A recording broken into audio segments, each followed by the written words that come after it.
The chances are you're already using compression for video games, whether you know it or not.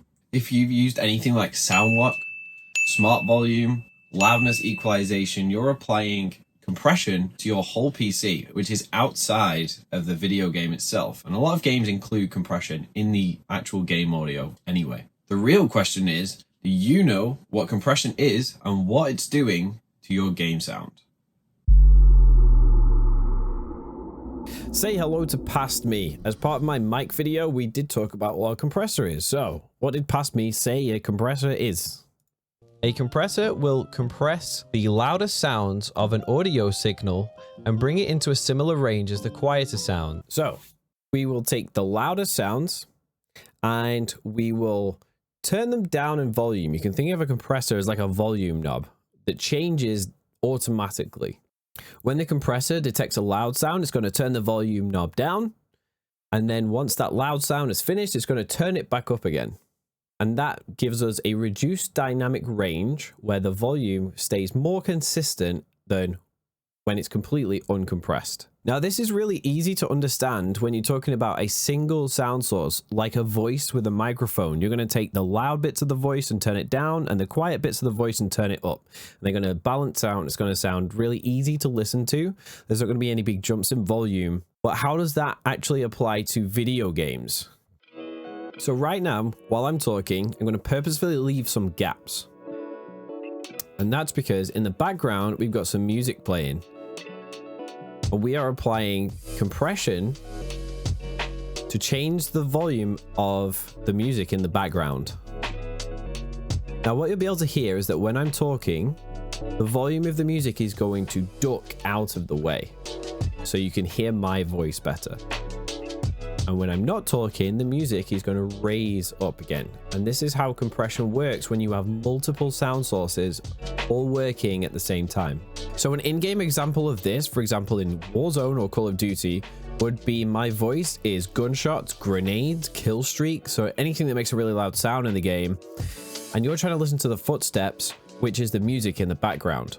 So a more compressed sound setting is going to sound like you get louder footsteps, but it's only some of the time. And depending on what kind of player you are, what kind of game type you're playing, the amount of grenades, kill streaks, and other super loud sounds in the games might be really frequent, which means that the footstep audio is constantly being ducked out of the way by this compression.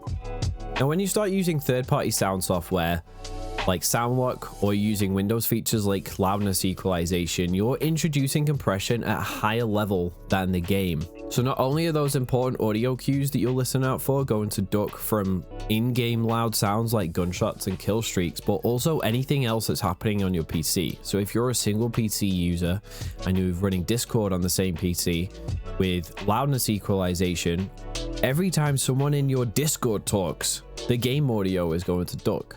Modern Warfare 2 and Warzone 2, you can achieve more or less compression by changing in-game settings, such as changing the presets here. The PC setting has the tightest dynamic range, which means it has the most compression, all the way down to Cinema, which has the least amount of compression. And in other games, such as Escape from Tarkov, you can actually wear headsets in the game that are going to give you more or less compression. So by now, you're probably wondering, is compression good or is it bad for video games?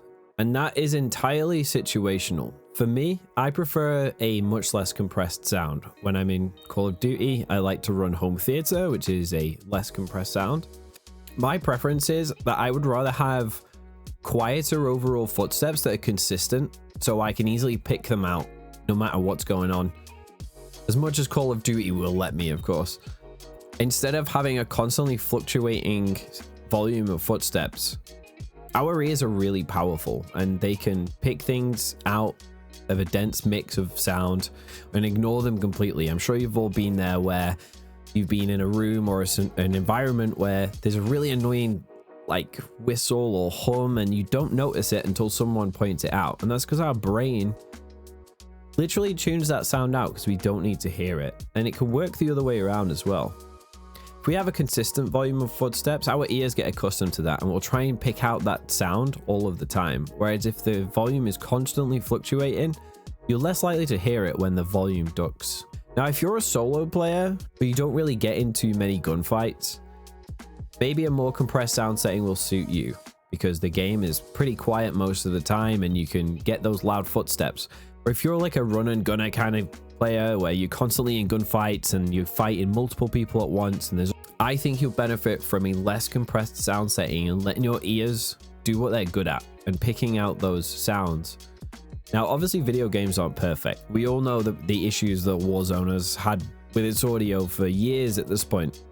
But it's still my preference in Call of Duty, at least, to keep those to keep that more consistent footstep volume with a higher dynamic range.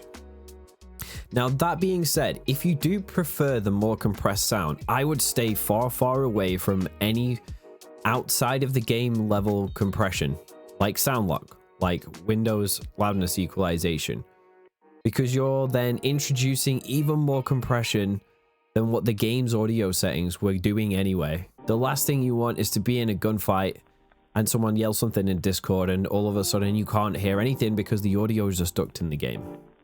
And for those of you who were using loudness equalization last season, there was a flaw in the game's audio where the loudness equalization was only being applied to certain sounds, which were footsteps and boxes, which is why it worked so well. That has been fixed and it does not work the same anymore.